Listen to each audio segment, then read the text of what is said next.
శ్రీమద్భగవద్గీత 4వ అధ్యాయం జ్ఞానకర్మ సన్యాసయోగం 18వ శ్లోకం. కర్మణ్యకర్మయః పశ్యేత్ అకర్మణి చ కర్మయః సబుద్ధిమాన్ మనుష్యేషు సయుక్తః కృత్స్న కర్మకృత్.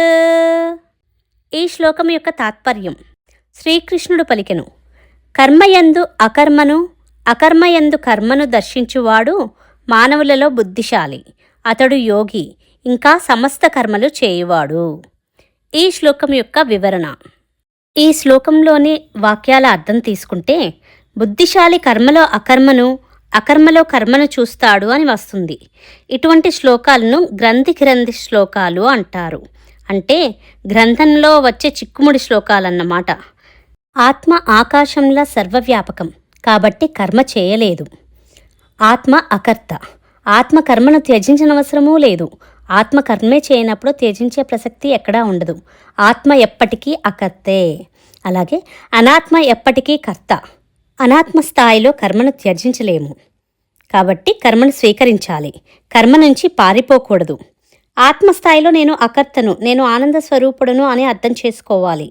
అంటే ఆత్మస్థాయిలో నేను అకర్తను, అనాత్మస్థాయిలో నేను కర్తను అని తెలుసుకోవటమే జ్ఞానం.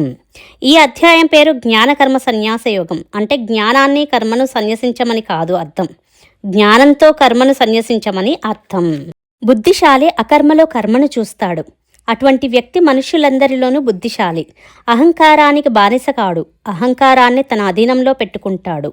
సయుక్త, అతను యోగి, అతను స్వామి. స్వామి పదాన్ని సాధారణంగా సన్యాసికి వాడినా నిజానికి స్వామి అంటే తన అహంకారాన్ని అదుపులో పెట్టగలిగిన వాడు, అతనే యోగి.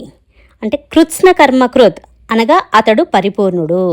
అంటే జ్ఞాని తన ఉన్నత స్థాయిలో పూర్ణత్వం పొందాడు అని అర్థం. హరే కృష్ణ.